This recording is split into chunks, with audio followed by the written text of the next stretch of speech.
오늘은 요시야를 향한 하나님의 마음이라는 제목으로 말씀을 나누려고 합니다.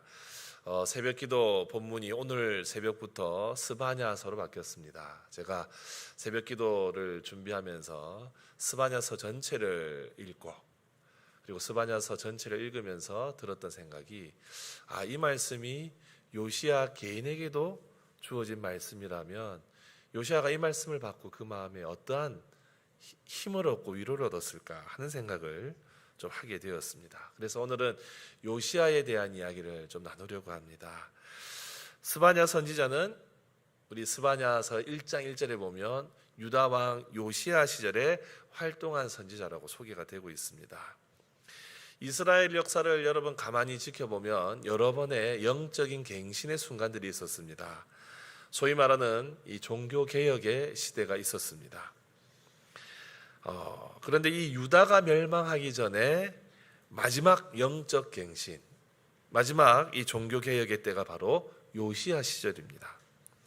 스바냐 선지자는 이 종교 개혁 이전의 선지자인지 아니면 이 종교 개혁이 이루어지고 난 이후에 보냄받은 선지자인지 학자들 사이에서는 서로 논쟁이 있지만 확실한 것은 그리고 변하지 않는 사실은 이 스바냐는 요시야 왕 시절에 종교 개혁과 관련하여서 하나님의 뜻을 전한 선지자였다 하는 것은 분명합니다.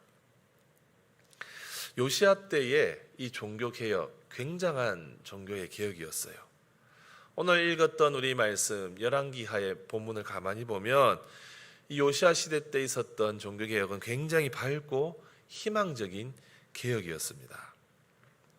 오늘 읽은 우리 이 열왕기하 본문을 가만히 보면 열왕기하 23장 22절에 이렇게 유월절이 지킨 일이 없었더니라고 하고 있습니다.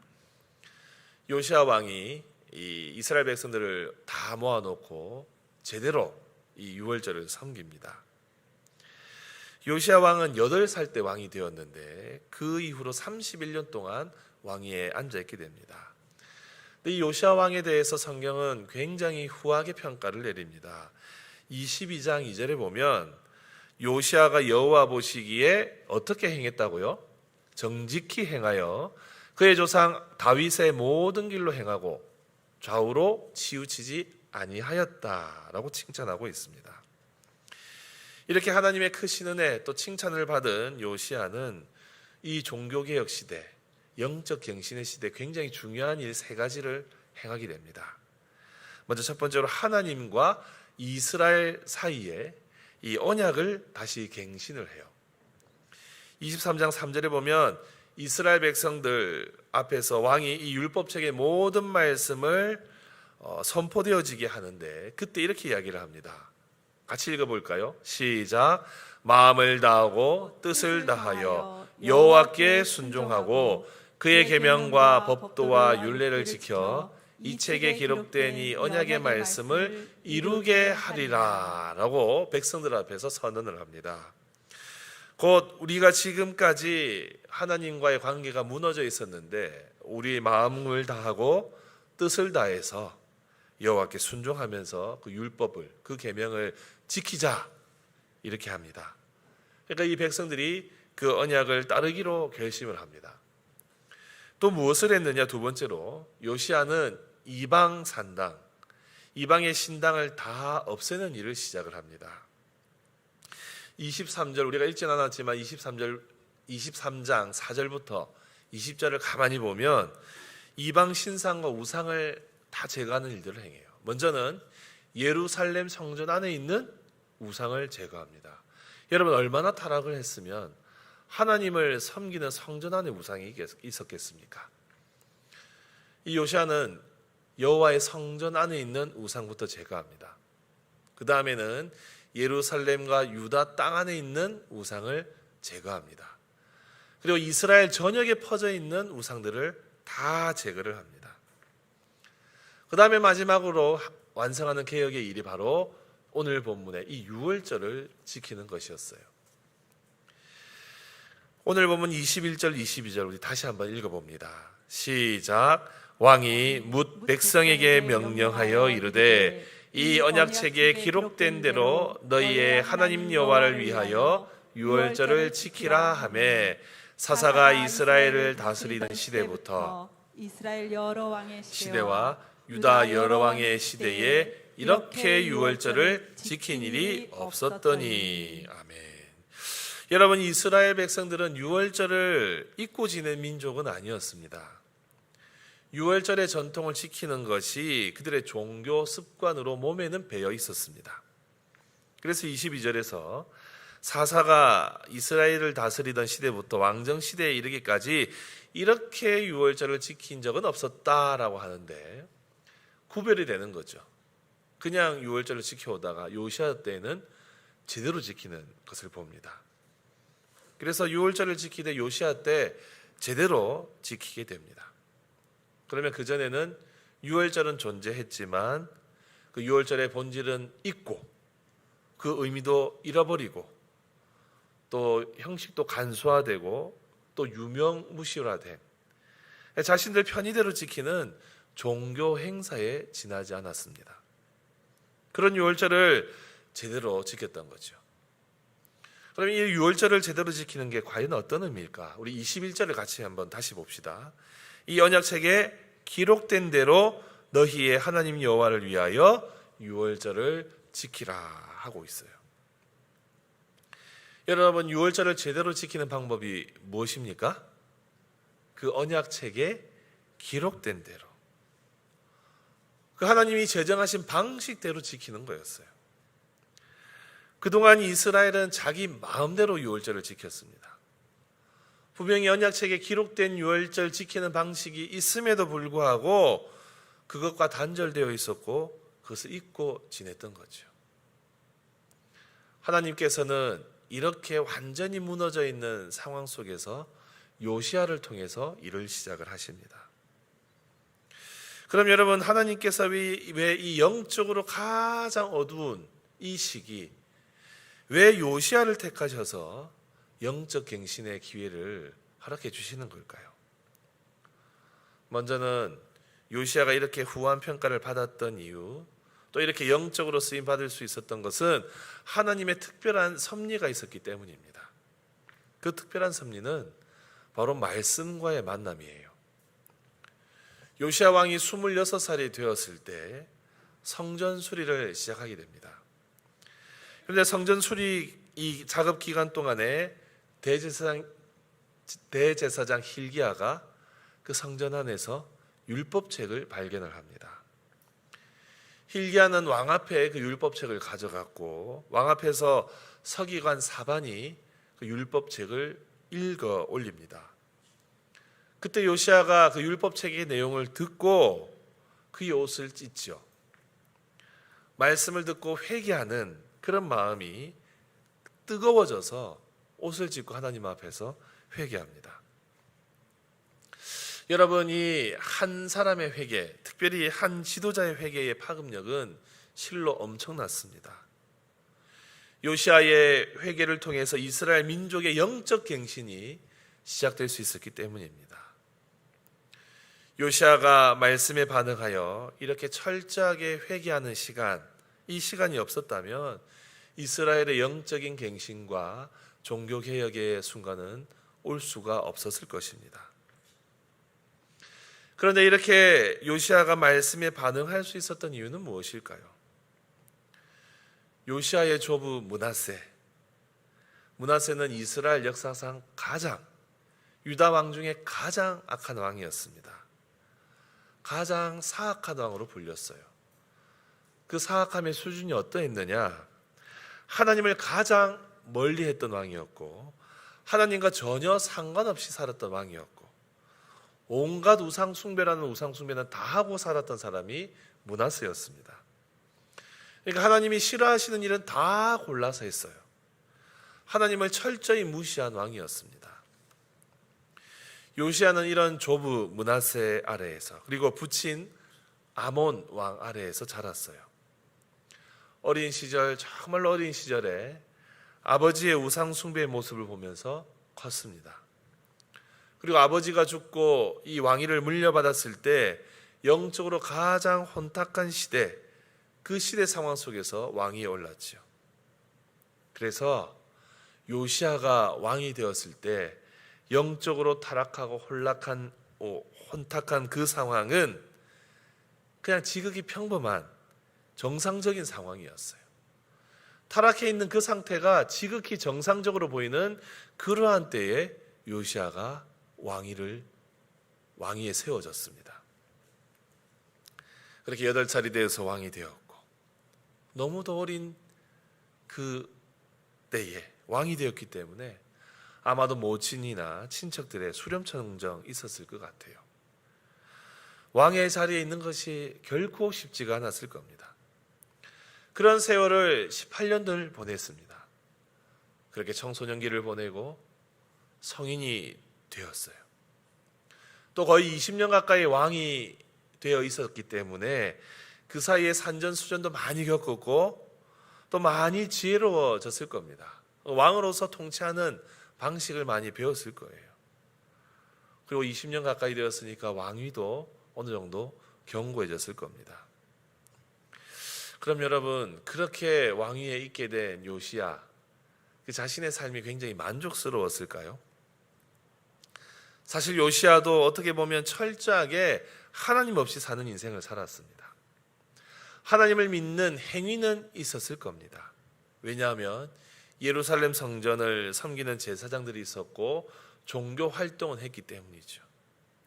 하지만 신앙의 본질은 잃어버리고 껍데기만 남은 신앙생활이었습니다. 그래서 아마 예루살렘 성전에 임하시는 하나님, 이스라엘이 섬기는 우상 중에 하나로 여겼을지도 모릅니다. 그리고 왕으로서의 심적인 부담감도 참 많았을 겁니다. 왕이지만 인간이기 때문에 인간적인 한계와 또 뭔가 말할 수 없는 그런 마음에 허전한 이 진리에 대한 갈구도 분명히 있었을 거예요. 그런 그때쯤에 성전 보수 공사를 시작을 했습니다. 그리고 그 가운데서 그동안 잊혀져 있었던 율법책을 발견하고 그 율법의 말씀을 접했어요. 바로 이 순간이 요시야의 인생의 터닝 포인트였습니다. 그에게 있었던 근본적인 마음의 문제가 이 율법의 말씀을 받고 보니 해결이 됩니다. 자신이 왕으로 있는 이유가 무엇인지 깨닫게 됩니다. 그래서 이 율법의 말씀을 접하면서 하나님이 바로 우리 민족의 왕이 되시고 또 그만큼 왕 되신 하나님을 제대로 섬기지 못했던 것을 보게 되면서 그는 통회자복할 수밖에 없었던 것이죠.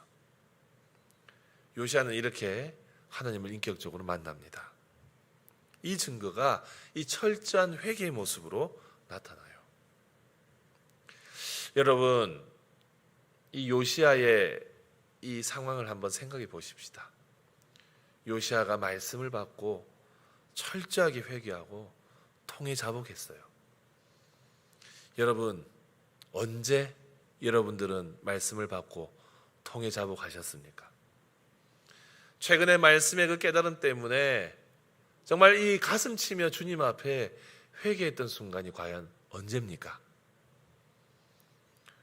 우리는 우리 주님 처음 만났던 그 순간, 또 말씀을 받을 때마다 기뻤던 그 순간 잃어버린 지가 한참 된 것 같아요.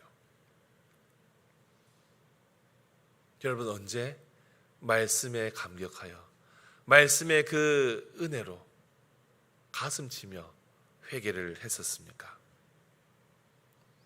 사랑하는 성도 여러분, 이스라엘의 이 암흑 같은 이 60년의 세월, 므낫세 55년과 아몬의 2년, 57년 되는 이 세월에 이 어두움을 헤쳐나올 수 있었던 계기는 바로 요시야가 하나님의 말씀 앞에 섰던 것 때문이고, 그것이 출발점이 되었기 때문이고, 그 말씀을 이스라엘 공동체가 받았기 때문에 통회자복함으로 회복을 시작할 수 있었습니다. 여러분, 우리가 주님이 주신 인생 살아가면서 한계를 맞이하고 또 한계 가운데 발목이 잡히고 또 우리 인생의 장애분들 만날 때 그것을 뛰어넘을 수 있는 은혜, 돌파할 수 있는 은혜는 하나님의 말씀의 지배를 받는 것 외에는 없습니다. 사랑하는 성도 여러분, 이제 새로운 2학기를 시작했지 않습니까? 교회 사역은 또 주기적으로 그냥 잘 돌아갈 겁니다. 또 예배도 계속 반복해서 수요일마다, 새벽마다, 또 주일마다 예배는 돌아올 겁니다.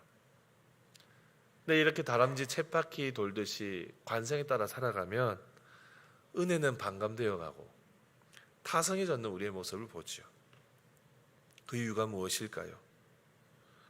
오늘 이스라엘 백성들은 반복되는 의식, 그 유월절, 절기집힘이 이 형식화되어 있고 간소화되어 있고 본질을 잃었기 때문에 그러했습니다. 여러분, 우리는 요시아처럼 제대로 주님을 섬겨야 됩니다. 말씀을 받을 때 그 말씀의 찔림에 따라서 통회자복하고 또 말씀이 가르치는 것대로 순종하는 은혜가 우리 가운데 필요합니다. 여러분, 주의를 지키려면 제대로 지키고 헌금 생활하려면 제대로 하고 또 우리에게 맡겨진 사역도 제대로 하는 은혜가 지금 우리에게 필요합니다.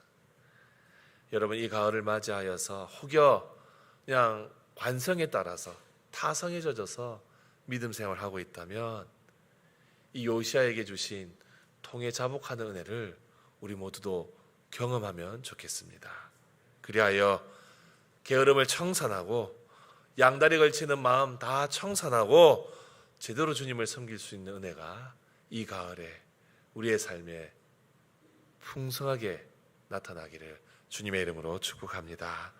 또 요시아가 이 영적 갱신의 은혜를 경험할 수 있었던 이유가 또 있습니다. 바로 하나님을 향한 바른 마음가짐을 가졌기 때문입니다. 우리 25절과 25절 그 안에 답이 있는데 한번 읽어보겠습니다. 시작. 요시아가 또 유다 땅과 예루살렘에 보이는 신접한 자와 점쟁이와 드라빔과 우상과 모든 가증한 것을 다 제거하였으니 이는 대제사장 hil기야가 여호와의 성전에서 발견한 책에 기록된 율법의 말씀을 이루려 함이라. 요시아와 같이 마음을 다하며 뜻을 다하며 힘을 다하여 모세의 모든 율법을 따라 여호와께로 돌이킨 왕은 요시아 전에도 없었고 후에도 그와 같은 자가 없었더라. 아멘. 여러분, 어떤 마음가짐을 가지고 있습니까? 먼저는 하나님의 말씀, 율법의 말씀, 하나님의 뜻이 이루어지기를 소망하고 있어요. 요시아가 이스라엘 전역에 있는 우상을 싸그리 없앴던 이유는 여호와의 성전에서 발견한 책에 기록된 율법의 말씀을 이루기 위해서라고 말하고 있습니다. 요시아는 그 시대 속에서 일상 가운데 만연한 불신앙의 모습들, 종교적인 관행들 모두 없애버립니다.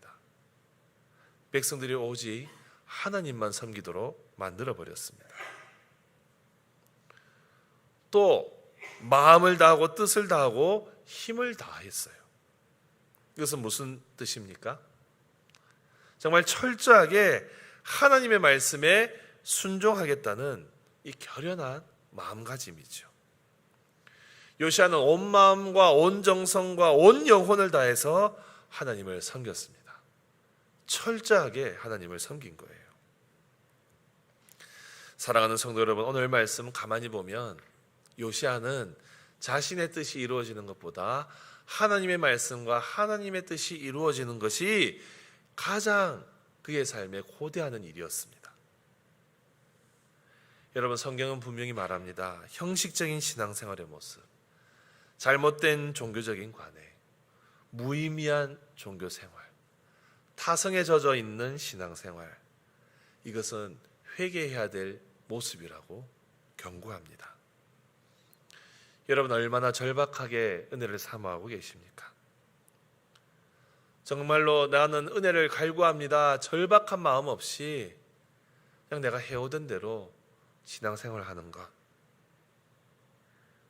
오늘 말씀은 분명히 그 마음을 고치고 힘을 다하여 뜻을 다하여 온 마음을 다하여 하나님을 섬겨야 된다고 분명히 교훈하고 있습니다. 여러분, 요시아가 당대에 이 영적 갱신의 은혜를 누릴 수 있었던 것은 하나님 앞에 마음을 쏟았기 때문입니다. 여러분, 주님을 향한 열정이 혹시 식어져 있습니까? 이제는 마음과 뜻과 힘을 다해서 주님을 위해 수고하겠다는 이 열정을 회복해야 될 때입니다. 여러분, 이 가을에 이 열정이 회복되기를 주님의 이름으로 축복합니다. 그 마음속에 있는 것 다 털어버리고 주님 주시는 열정에 사로잡혀서 이 가을을 살아가는 우리 모두가 되시기를 주님의 이름으로 축복합니다. 여러분, 오늘 이 요시아는 특별히 이 영적 각성의 은혜, 이 큰 사명을 많이 이루었습니다. 그래서 하나님께서 요시아에게 특별한 위로의 말씀을 주기를 원하셨던 것 같아요. 그래서 이 위로가 스바냐 선지자를 통해서 선포됩니다. 여러분, 우리가 이렇게 요시아 왕 시대 영적 부흥의 장면을 보았는데 그 전에 이스라엘의 상태가 어떠하다고 말씀을 드렸습니까? 영적으로 암흑기였다고 말씀을 드렸어요. 므낫세 왕의 시대, 그리고 아몬 왕의 시대, 그리고 이 요시아가 이 율법책을 발견하기 전 그 18년의 세월, 거의 70년 가까운 세월 영적인 어둠의 상태로 이들은 살았습니다. 스바냐 선지자가 이스라엘의 영적인 상태를 그 편지 안에서 그 예언의 말씀 속에서 밝혔어요. 오늘 새벽에 살핀 말씀 보면 우리 하나님께서 이스라엘 백성들 다 진멸하겠다 하시는데 스바냐서 1장 6절에 보면 그들의 상태를 이렇게 표현하고 있습니다. 여호와를 배반하고 따르지 아니한 자들과 여호와를 찾지도 아니하며 구하지도 아니한 자들을 내가 멸절하리라. 멸절의 이유가 뭐지요? 이들이 하나님 앞에 예배드리고 제사하고 또 유월절을 지킨다고 하면서도 여호와 하나님 앞에 배반한 사람처럼 여호와 하나님을 따르지 않고 찾지도 않고 구하지도 않았다라고 지적하고 있어요. 또 이들의 마음의 상태를 1장 12절에 보면 그때 내가 예루살렘에서 찌꺼기같이 가라앉아서 마음속에 스스로 이르기를 여호와께서는 복도 내리지 아니하시며 화도 내리지 아니하시리라 하는 자를 등불로 두루 찾아 내가 멸하겠다. 주님이 이렇게 말씀하신 거예요. 여러분, 사람의 마음 우리 알 수 없습니다. 여기 앉아 계신 우리 교우들의 마음 제가 알 수 없어요. 지금 주무시고 계신지 눈 뜨고 공상에 빠져 계신지 저는 알 수 없어요. 근데 그 마음 속에 하나님이 보시는데 어떤 마음이냐? 여호와 하나님은 복도 주시지 않고 화도 내리시지 않는 분이다. 이렇게 생각하는 자를 찾아서 멸하겠다. 그게 그때 당시에 요시아 시대 사람들의 마음이었어요. 또 스바냐서 곳곳에서 이들이 교만하다고 지적합니다. 그들이 지은 죄를 지적하고 또 이스라엘 민족 주변에 있는 이방 민족의 죄들까지 다 지적을 합니다. 여러분, 요시아의 마음의 상태가 이러했을 수 있습니다.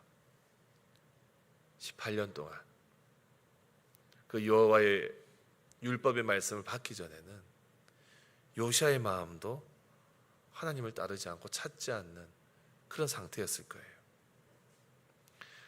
내가 하나님을 섬긴다고 하지만 하나님은 나에게 복도 주시지 않고 화도 주시지 않는구나. 요시아의 생각일 수 있습니다. 하지만 요시아가 하나님을 만났을 때 그 마음 다 버리고 하나님 앞에 귀하게 쓰임 받았죠. 그럴 때마다 그는 장벽을 만났습니다. 해묵은 신앙의 모습들과 불신앙의 그 백성들의 모습, 그들과 싸워야 했어요. 그래서 그 개혁을 이루어가는 시간은 고단하고 지리한 시간이었습니다. 교만한 자들, 또 하나님에 대한 열심도 없는 자들을 향해서 회개를 선포하고 묵은 습관과 악습을 떠나게 하는 그 일들 결코 쉽지 않았을 겁니다. 하지만 요시아는 말씀을 통해 받은 힘으로 결국은 그 일을 해내고 맙니다. 여러분, 이렇게 요시아는 하나님을 위해서 수고했습니다. 말씀을 통해 은혜 받은 이후에는 정말로 이스라엘을 새롭게 갱신하는 일에 온 힘을 기울였습니다. 그럼 그렇게 수고한 요시아에게 우리 하나님께서 어떻게 위로해 주셨을까요? 저는 스바냐서 3장 16절 17절 우리가 잘 아는 이 말씀이 요시아에게도 주어졌고 또 요시아가 이 말씀 받았을 때에 하나님의 큰 위로를 받았을 거라고 저는 생각합니다. 스바냐 3장 16절 17절 우리 다 같이 한번 읽어볼까요? 시작. 그날에 사람이 예루살렘에 이르기를 두려워하지 말라. 시온아 내 손을 늘어뜨리지 말라. 너의 하나님 여호와가 너의 가운데 계시니 그는 구원을 베푸실 전능자시라. 그가 너로 말미암아 기쁨을 이기지 못하시며 너를 잠잠히 사랑하시며 너로 말미암아 즐거이 부르며 기뻐하시리라 하리라. 아멘. 여러분, 이스라엘이 회복될 때에 또 예루살렘이 회복될 때에 한 사람이 와서 예루살렘에 이 축복을 선언합니다. 그 선언의 내용이 뭐지요? 방금 읽었던 것처럼 예루살렘아 두려워하지 마라. 너의 하나님 여호와가 너희들 가운데 계신단다. 그는 구원을 베푸실 전능자시다.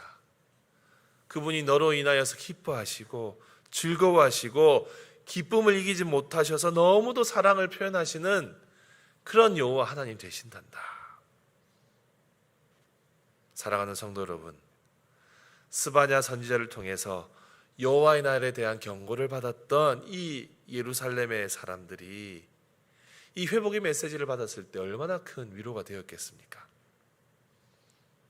저는 종교개혁을 행하는 이 요시아에게 하나님께서 이 말씀으로 위로해 주셨다고 생각합니다. 이스라엘 민족을 새롭게 하는 일에 쓰임받았던 요시아, 그 우상 숭배하는 모든 것들을 제거해 버리고 정말 온 민족이 하나님 앞에 바로 서도록 수고했던 요시아에게 내가 너로 인해 기쁘단다. 내가 너를 사랑한단다. 너로 말미암아 내가 즐거이 노래 부르고 싶구나 하는 이 하나님의 마음이 요시아에게 전해졌을 때 요시아는 주님이 주시는 기쁨과 즐거움으로 그 일생을 살아갔을 것이라 저는 생각합니다. 사랑하는 성도 여러분, 우리도 이 땅에서 주님의 부르심대로 삶의 현장에서 살아가고 있습니다. 우리도 우리의 삶의 현장에서 주님의 은혜로 새롭게 하고 그것을 복되게 하는 일로 우리 모두 부름받았습니다. 축복의 통로로, 은혜의 통로로 우리는 부름받았어요. 하지만 우리의 삶의 현장이 결코 녹록지 않습니다. 살아가다 보면 힘든 사람도 만나고 반대도 부딪히고 실패도 경험합니다. 하지만 우리 하나님이 그것을 다 알고 계세요. 요시아의 수고와 고생을 하신 하나님께서 우리에게도 동일한 위로와 격려를 이 말씀을 통해서 말씀하고 계십니다. 두려워하지 마라. 나 여호와가 바로 너와 함께 있단다. 나는 너에게 구원을 베풀 전능자다. 너로 말미암아 내가 너무 기쁘구나. 너를 잠잠히 사랑하고 있단다. 너로 인해 나가 너무 기쁘단다. 여러분, 이 말씀이 바로 이 자리에 앉아있는 우리 모두에게 선포되어지고 있는 줄 믿습니다. 여러분, 영적으로 어두운 이 세상 살아가시는 것 쉽지 않은 거 잘 알고 있습니다. 하지만 이 땅의 주인 되시는 하나님께서 우리 모두에게 우리의 삶의 현장에서 너로 인해 내가 기쁘단다. 내가 너를 사랑하고 있단다. 말씀하고 계시니 우리가 어찌 힘을 내지 않을 수 있겠습니까? 사랑하는 성도 여러분, 오늘 요시아를 향해 예루살렘을 향해 주어진 이 위로의 말씀 붙잡고 우리가 세상 속에서 살아갔으면 좋겠습니다. 이 말씀 기억하시면서 우리를 위로하시는 주님, 그 주님의 은혜에 감사하며 남은 한 주간도 승리하며 살아가시는 우리 모두가 되시기를 주님의 이름으로 축복합니다.